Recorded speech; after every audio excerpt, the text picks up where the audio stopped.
Hello, Next Geners. Welcome to our Friday form preview. It's All Age Stakes Day tomorrow. The 2 days of the championships are done. Last week wasn't too bad a day. It could have been a great day, Hayden. Had the pizza eater and the beer drinker not run over the top of Probabeel late. I thought we saw them okay last week. I thought we got the job done nicely. It was a very eventful program. Little feathers in the cap, horses that we've been following for quite a while now. Hungry Heart and Wild Ruler were both excellent, and it would have capped off a great day if Montoya hadn't come and spoiled the party. Yeah, you're right there. Crystal Bound was beaten less than half a length as well. So there was a second. Rondinella, second in the Sydney Cup at big odds. And then a day, well, that was quite a race in the Queen Elizabeth. They probably watered the track, and it was probably a bit softer than we probably expected. Sir Dragonade, well, he usually likes it soft, but probably didn't get the race. The race didn't really suit those Aussie horses, and a day was just so tough. Oh, he was super. He ran right up to his previous and his OS profile, and I didn't want to go near him on a dry track, but once that track came out clearly with a bit of give in it, he was right in the race and duly saluted. Well-deserving winner, great training performance to, present a horse 2 years running in Australia and to travel the world with him. He's a dominant racehorse and he's fantastic to watch. Makes you wonder whether they watered the track because they feared warm weather on the Saturday, or were they just trying to make sure we had a bit of a match race between the International and Very Elegant and keep Willie Haggis happy. But it was a great race nonetheless. I think we're pretty happy with how we're seeing them. Ended up in the green, which is always the goal. Race 1 on Saturday, it's a Class 3 handicap. It's not one that I'm really interested in. Do you have any interest playing here? Did they abandon the last race on Wednesday or something and have to bring it over to the Saturday?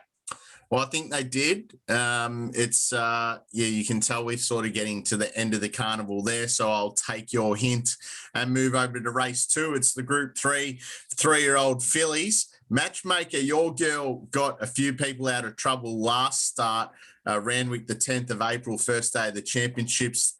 I think she started $12, and she's actually not favourite here. The favourite is Kiku, who won on the same day in the Carbine, the Group 3. Tommy Berry sticks there. So we've got odds of, I'll just get them up on the tab, $2.50 for Kiku and $3.90 for Matchmaker. And we've got Geese, the Godolphin horse, at $7. Is it a race in 2? Are you doubling down on Matchmaker again? I would assume that price is, we're not going to get the $12 again, Matchmaker. And if we did, there'd be some alarm bells starting to ring. Performance previous, 10th best of the day, 1.6 lengths above IVR benchmark, super win down the outside, fastest part of the track. The interesting little thing with these two horses here, Rail goes out into the 6 metre position, so a little bit of a change of plans for some of these. It's going to favour those hard on speed, stalking the lead speed. So boys are going to have to be on the ball here. Matchmaker, I've got slightly ahead of Kiku. I was very, very taken by Kiku's pretty much its whole campaign. It's certainly a horse on the rise, and one we've touched on a couple of times that you need to keep your eyes on. So Matchmaker for me, just in front of Kiku, and I do respect Geist. I think the winner does come from one of the 3. Okay, I'm happy to have Matchmaker on top as well. Race 3 is the 2,000 metre Frank Packer Plate. Lions Roar at the top. Well, even money we're getting for Lions Roar at the top. Quay Quay is the second horse from a saddlecloth position. I'm pretty sure also the second favourite, third favourite at $3.50. High Supremacy for Richard and Michael Freeman at $3.20. Then it's $41 the rest. So it's really Lions Roar $1.95, High Supremacy $3.20, Quay Quay $3.50. Scary race. got to take Lions Roar on his merit and say, okay, there's been a bit of sting out of the ground the last couple of weeks. Get back to some dry ground here. Race best in the dry. His profile always says he would get 2,000 metres. He's the 2,000, 2,400, back again to the 2,000. If he runs anywhere near his performance second up for the campaign, he's the $1.95 or whatever it is going to be overs. But it's not the style of runner that I'd want to be chips in on at the odds on quote. So while I respect he's the best horse in the race and he's the most likely winner, he's not a betting proposition for mine. It's a style of race where, if you've seen a 40-1 winner, you wouldn't be shocked. But he would definitely go on top for mine from High Supremacy and Car Keys. Yeah, I don't know how you look past Lions Roar doing the tips here. I think it was 3 starts back in the Randwick Guineas, beat Moonga and Harmony Rose and ran a plus 4.6 IVR. And the last 2 starts haven't been too bad, as you said, both on soft tracks, back to a good track. This horse has good form all the way through. It's even back to last spring, ran second to Montefilia in the 2,000-metre Group 1 Champion Stakes. I think Lions Roar, as long as he's not end of prep, which is the question mark, whether you want to take the even money or not. But if he's got another run in the tank, he just wins. He'll be too good for them. I think we can get a bit of value here in the next, though, Hayden. Race 4 is the 2,000-metre JRA plate, Group 3 for 3-year-olds and upwards. Zaki comes through, and I hope I pronounced that right for Annabelle Neesham, comes through the Doncaster, which is always a strong form race. Pretty much came from last to run 6, only beaten 3.5 lengths by Cascadian on the soft 6. And probably the danger is Hangman, who comes from Melbourne with the winning form. The other horse, obviously, Entente, in good form as well, with a second from his last start and a win previously. So we've got Zaki at $2.50 with the tab, Entente 4, Hangman $7.50, Polly Gray, a last start winner. Usually likes it wet, though, $9. Zayrek is $9.50, Paths of Glory, $9.50. Very interesting race, very hard, very difficult race to work out. Hangman comes in with the better IVR profile here. And then I sat down and said, okay, where are you? What's my expectation of you? Sort of had him around that +1 range, which brought me back to Entente. And I said, okay, well, with you can run anywhere between, say, the benchmark to +1, and you can do it from the front. You're going to get track and lane advantage. So I was Entente purely on race shape and track advantage. I do respect Hangman. I was taken by Zaki's performance at Randwick. Lovely horse, bright future. Then after that, probably the horse that I'd want to keep an eye on around the 50-1 mark would be Cariff. But for me, it'd be Entente on top of Hangman, Zaki, Cariff. Okay, I've got Hangman on top. This is sort of the setup that I like for that, 10 to win, 40 to place type play. I think the $7.50 and $2.20 each way is good odds. The horse is in good form.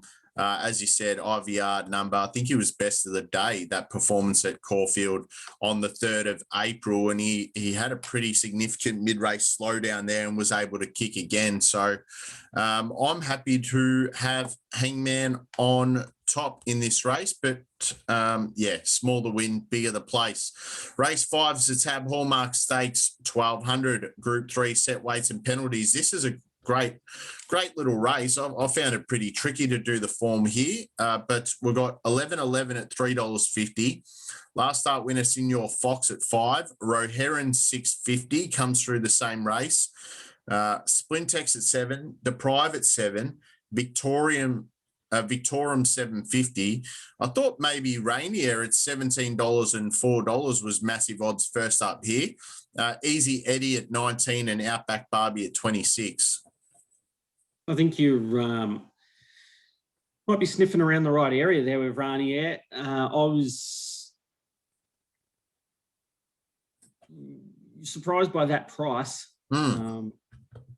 you know, there's certainly a race where she's more than capable of running well, if not winning. So she would definitely be hard in the mix for me. Raherin gets a very nice race shape and should be able to position slightly closer. When the squeeze comes on, it needs to be within striking distance. It can be dangerous. 11:11 doesn't have the IVR profile of some of the better performed runners in this, but it's the style of horse that can sit, stalk, and run a good number in a position like that. So it was difficult to find a genuine leader, sort of come back to, I'd say Easy Eddie's the most likely leader, horse to go to the front. You know, him at his optimum best. If the race was 1100, I'd have him right in the mix too, because his form's a little bit better than what it appears on paper. He's another one at knockout odds, as is Victorum, who can be a dangerous runner in a race like this. From an each way perspective, I marked Rainier on top. Heavily respect Senior Fox, who will land in the stalking position. Probably most favoured runner in the race from a mapping position, and can run that +1, +1.5 style number, which means you're going to have to bring your A game to beat it. So Ranier on top from Senior Fox, Raherin, and 11:11. All right, we see it the same. I've got Ranier as probably the value play of the day. Going back to that first up run, 12th of September in the spring, third to Wild Planet and Funstar. They ran very quick time that day, and Rainier produced a +3.7 IVR figure first up. That's a pretty damn good figure. If it returned anywhere near that, it'd be winning this. And for context, Senior Fox last start winner +1.2. So I'm happy to back Rainier at the $17 the win and $4 the place. That's fixed odds with the tab. You can get 21 and $9.50 on the total, though. Obviously, the tote sorts itself out by race day, but that certainly looks like a big value there with Rainier. This is a tough race as well. The Group 1 2-year-old Champagne Stakes, Moe and Shandon. Race 6, it's Captivant and Halal, the two at the top. Halal, $3.50. Captivant, $4.20. Converge, the last start winner for Gay Waterhouse, $6.50. Gin Martini, $7.50. Queen of Wizardry at $11, and then it's $15 the rest. This is a tough little 2-year-old race to wrap up their Group 1 season. You say Group 1? This is a Group 1. This is a 1,600 metre Group 1. I'm pretty sure. Let me think who won last year, because we obviously had the Golden Slipper winner, Farnan. Did Farnan go on to win the 1,400 metre race? And then we had, I think it might have been King's Legacy that won this race last year. It doesn't look like we've got a King's Legacy here. Oh, no. Wow, wait, this is... someone's going to get away with one here. I can tell you that. It's unless there's something hidden there that's been set for this and just been quietly ticking over. Certainly no stars here. I landed on Converge. She will get map, tick, race shape, tick, on pace, Tim Clark, Gay Waterhouse, Mr. Adrian Bott, go out, run anywhere in the benchmark range from the front. It'd be mighty difficult to run down. After that, Maurice's me dad looks like it will get the mile, as will the horse called, I'm not going to say it's called this because I'm not 100% how to pronounce it, but we'll go with Arnacua. How would you say that? Arnacua. Yeah, Arnacua. Arnacua. He's another one who can settle in a stalking role and will get the mile. I think it's when you're looking at these 2-year-old races with limited exposed form, you've got to have mighty high confidence that they're going to get the distance. If you can get the distance, you're going to be somewhere around the mark.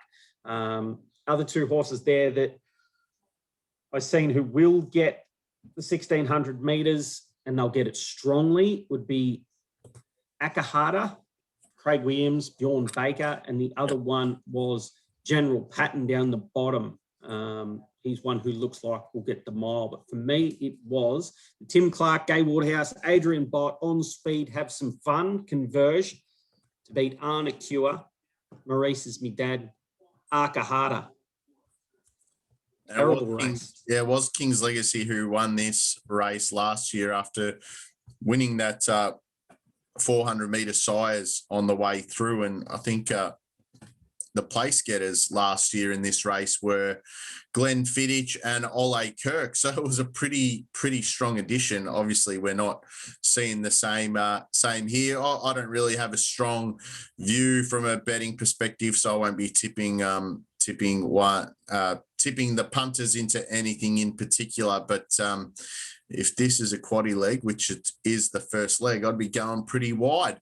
The next race, race 7, is the feature of the day. It's the Group 1 All-Age Stakes. This is bloody good field to finish off the Sydney Carnival. And it's made interesting by some of the really good milers who are racing here at 1,400 metres. Horses like Colding at $7, 50 Stars is $51, and we know that horse has a fair bit of talent. Masked Crusader, obviously the $2.90 favourite. He was very good in the TJ Smith running second, had a little bit of bad luck, but and Nature Strip wasn't getting beaten, but pretty good performance, and comes off a William Reed the start prior. Savatiano's in great form. She's $6.50. Colding, as I said, $7. Tagaloa was brilliant in the CS Hayes. Didn't really turn up in the Australian Guineas, but he's $9.50. Another miler, Cascadian, ran a plus 4.7 in the Doncaster. I think he has to be respected at $10. Dreamforce, 13. Zootori 16, I Am Superman 19, Imaging 21, Prague 21, Peltzer 34, Kementari 41, and as I said, 50 Stars at $51. Good race, hot race. Yeah. Milers coming back, sprinters going up. A little bit of a mixture of everything. Throw in little wild cards like Savatiano, Tagaloa, Zootori, Peltzer. Special K, even he's still floating around in there. Everyone would dismiss a horse like him. But any race like this, 1,400 metres, he's always a chance in a race like this. Interesting.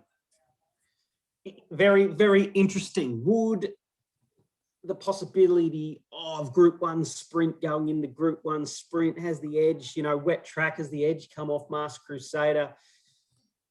Hard to say. We're talking about 4 high-quality runs in a row. He'd have to go 5th time in. Has he peaked? Has he not? Where does he sit? I'm going to mark him somewhere around the +3 level, which brings him back to the field. Look out if they go hard early and try and come up for air on the corner here. The lead division's got to make this corner brutal. If they go hard early, try and give him a cuddle around the corner, drift off the track and let this boy into the wider part, it'll be coiled spring. See you later. He'll belt them. He's got the sharpest turn of speed in the race. And again, I've still got him as an untapped racing specimen. So he's going to be in that 3 to 4 range. Still brings him back to the field, but he's a worthy favourite. Run of the race, hands down, Colding. Just a series of wet track runs basically gives you no great guide as to where he is. But jump, stalk, he'll sit on the back of horses like Peltzer. Peltzer, Dreamforce, Tagaloa, Savatiano, they've all got the natural speed to go forward. Should give Colding the A1 run of the race. Expect him to peel off their backs, possibly hit the front. He'll take a ton of running down. And he hasn't seen a dry track or prep, has he? No. And he's an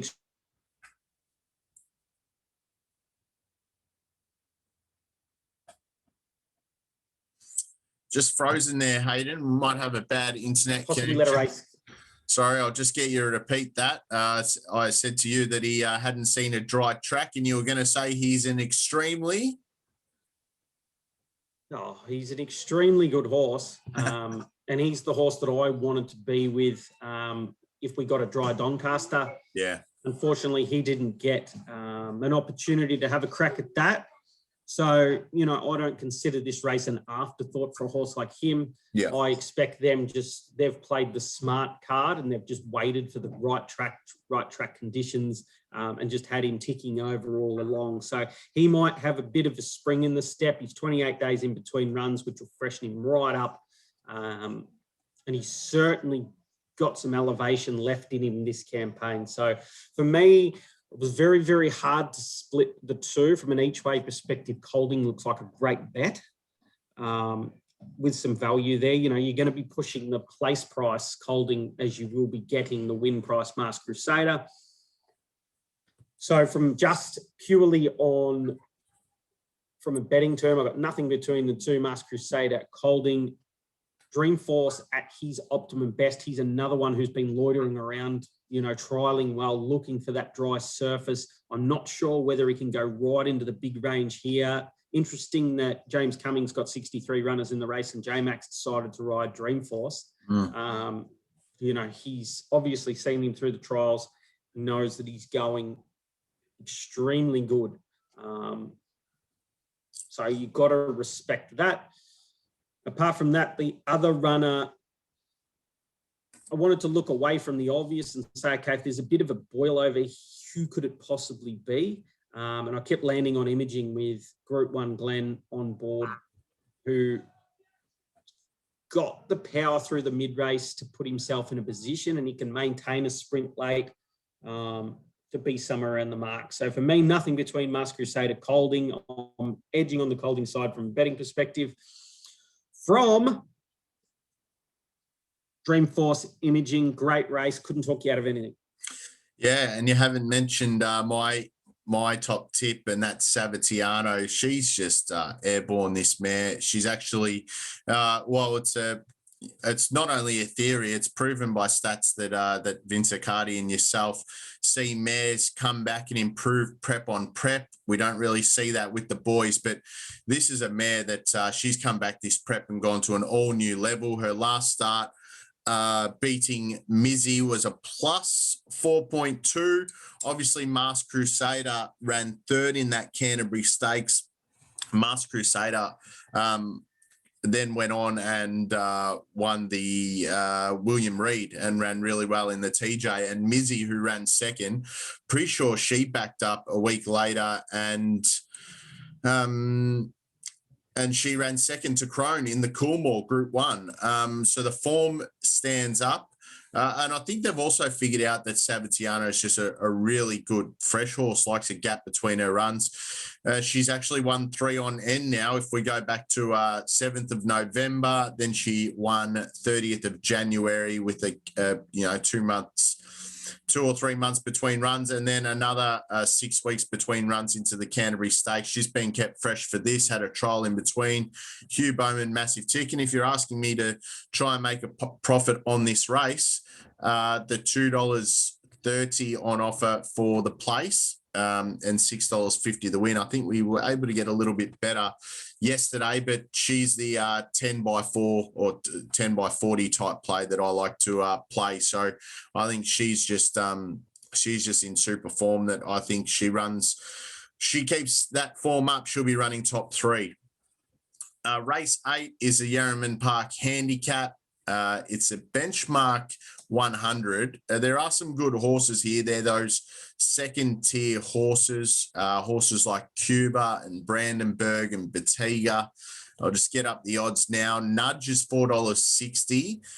Star Spangled Rodeo, last start winner is $5. Betiga $7.50. Fasos at $7.50. Rocker Clock, good run to run third last start at $8. Arapaho is $12. Archimedes $13. Brandenburg $16. Just out of form, Brandenburg at the moment. Royal Celebration $17. Handle the Truth at $21. Broke a track record 2 starts ago. Lorry Me In is can put up some good IVR numbers, perhaps not first up, but $26 here. Munitions 31, Mr. Marathon Man 51, and Cuba, another horse that has the talent but just out of form at the moment, $61. There's a horse here we're going to put in our. We're going to start paying a little bit more attention to the horses that we mentioned. We need to, put the highlighter through them. We need to follow them because we have been following them, but we just got to take a little bit more notice because there's money to be made on these runners. We're going to be, from here, we're going to be heading into Adelaide and the Queensland Carnivals. And I like the thought process, 112 days in between runs. Get the freshen up, which is about, this is spot on what he did last time in that 100 to 120 odd day break. Faistos. And I think this horse can be a very dangerous runner heading into the Brisbane Carnival. And I think there might be some money to be made on him. He's good enough and he's sharp enough off this style of break to win a race of this nature and go into a Brisbane Carnival flying. So him from an each way perspective, from me, I would be super keen if this rail wasn't where it is. If the rail was in the true, he would be a put the money on each way style job, but track isn't going to be his best friend. So that's the only little wary I have on him, but this is right horse, right race. I've got him on top from the horse who I think gets all the track advantage and can be mighty hard to catch here, which is Archidemus, Tommy Berry. I expect them to roll across. Tommy, just go to the front, mate. You'll be mighty hard to run down. Respect to Batiga. This is his style of race. He gets everything to suit. He'll be mighty hard to beat. And another runner you want to keep a close eye on, you get $21 or better, will be Brandenburg. So for me, Faistos is the style of horse you can make some money on long term, especially leading into a Brisbane campaign. Go on top from Archidemus. Batiga, keep your eye on Brandenburg. Don't leave that out of your quaddie. Yeah, I had Batiga on top, a horse that you've been telling us to keep an eye on for a little while, and ran well at Newcastle first up, second to Gem Song. Cascadian ran third, and we obviously know Cascadian's now a Doncaster winner, and then was pretty good running third behind Yao Dash and Mr. Seawolf in the Doncaster Prelude, obviously beaten 4 lengths, but I thought it was a pretty good run. And I look at 10th of October in the spring, Randwick, 1,400 metres, ran a +2 behind Cryodirus and Zakat. I think if it ran a +2 here, it would be finishing in the money. So from a 10 by 40 play again, Batiga at $7.50 and $2.60 would be my each way play. Tough race to finish with here, Hayden. It's a benchmark 88. Lost and Running and Selena Dreaming, both $3.50 equal favourites with more profits. The $5 third elect. I had a lot of trouble when I was going through this race because every runner that I wanted to pin from an IVR perspective had had question marks at 1,200, had solid 1,100 metre profiles, and had that little decline late. And there was little glimpses in the race shapes that step up to 1,200 is not going to suit with more speed shifts than what they really want. So really tough way to end. I landed on more profits, not going to be advantaged by the track pattern. I have to try and settle a little bit closer than what it may want to, but if it can get into that role, it can stalk and be very, very sharp late. I highly respect Lost and Running, who's a winning machine, but this is a big challenge stepping up to 1,200 for him. I'll be interested to see how it goes. As ditto with Selena Dreaming, who's a slight question mark at the 1,200. These horses got natural 1,100 metre profiles, and people say it's only 100 metres, but You find out what the extra 100 metres is worth when you've got no petrol in the tank, 150 from home, and you're watching your money go down the drain. So just got to watch them. It's a very dangerous runner if it happened to show up. He'll get the 1200 and could be our knockout runner of the day, which is number 11, Marway. You'll get any price you like. Certainly has the talent to be dangerous in a race like this. So I had More Profits and Marway with the two that I marked. Knockout runner who very, very hard to work out, but he's going to get the right race shape here. And when he shows up, he could be very dangerous, is True Detective number 3. So they were the horses that I landed on and around, but do concede this is an extremely difficult way to end the card. The horse that I did miss on there, who I forgot to mention, was Enchanted Heart, who's a runner who will eat 1,200 metres. That was hard in my market as well. So I'm More Profits to beat Enchanted Heart, to beat Marway, to beat True Detective, but do concede that most of them can win.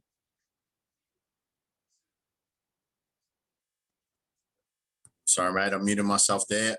If you are having a quaddie, I suggest you go back, listen to some of those horses and have them in your quaddie. This will be a wide leg, but a couple that you mentioned, chuck in number 1, Enchanted Heart, number 3, True Detective at $23, Marway number 11 at $23 as well, and More Profits, probably the one to beat at $5, number 15. But yeah, that's a nice leg to go wide in. We've wrapped that up in pretty good time. A couple of questions from the Facebook group. Hayden, Scott Millwood, will Masked Crusader run a strong 1,400 metres?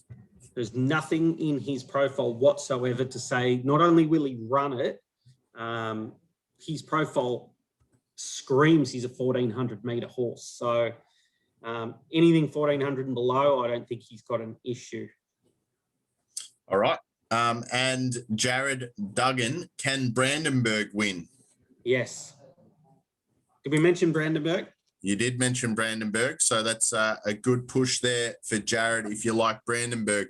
Just having a look around the rest of the weekend, mate. Is there anything at Caulfield or Flemington? I'll put you on the spot here that might jump out. I know you were interested in what race Persan was heading to. Clearly a horse that has been producing some really good IVR numbers of late. Excellent horse, Persan. I did notice that it was nominated for a couple of races. I think it goes to the first race, Flemington, on Sunday. Anything better than even money, you would be expecting to collect it. Horse that I was interested in that we have touched on a couple of times is Marabi. Yeah. Kieran Maher horse, I think 3 from 3, it just blew him away at Moonee Valley. It might have been William Reid Stakes night in the last race, was it?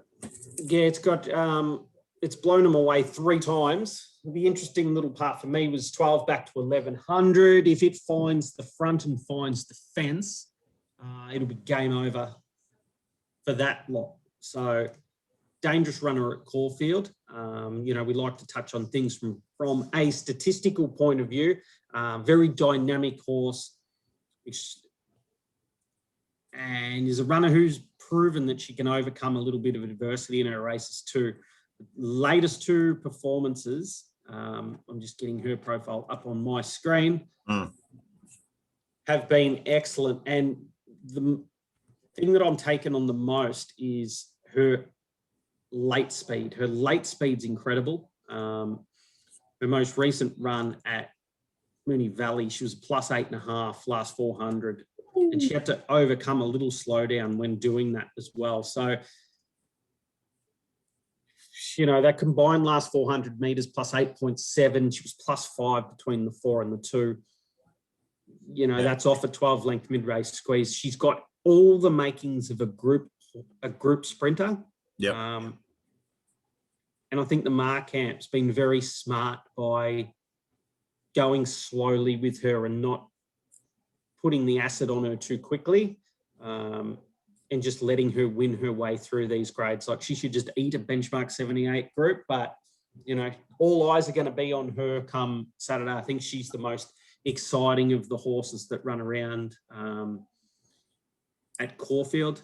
The other runner I was taken by and expect to be mighty hard to beat come up in race 8, and that was Riddle Me That. Very good Moonee Valley first up behind a start, then went to Caulfield and performed well. Overcome a little slowdown, suffered between the 4 and the 2 to accelerate late. So the performance behind Ancestry may give that a better price than what you should get, because Ancestry, that was a campaign-ending style brutality run. Yep. So, it's definitely a horse that I would be interested in on Saturday. All right, Marabi race 4 at Caulfield. You're getting even money in a field of about 16. So Marabi, $2 to find out whether she can continue her run this prep. Riddle Me That in race 8, $3.60, equal favourite with Still a Star.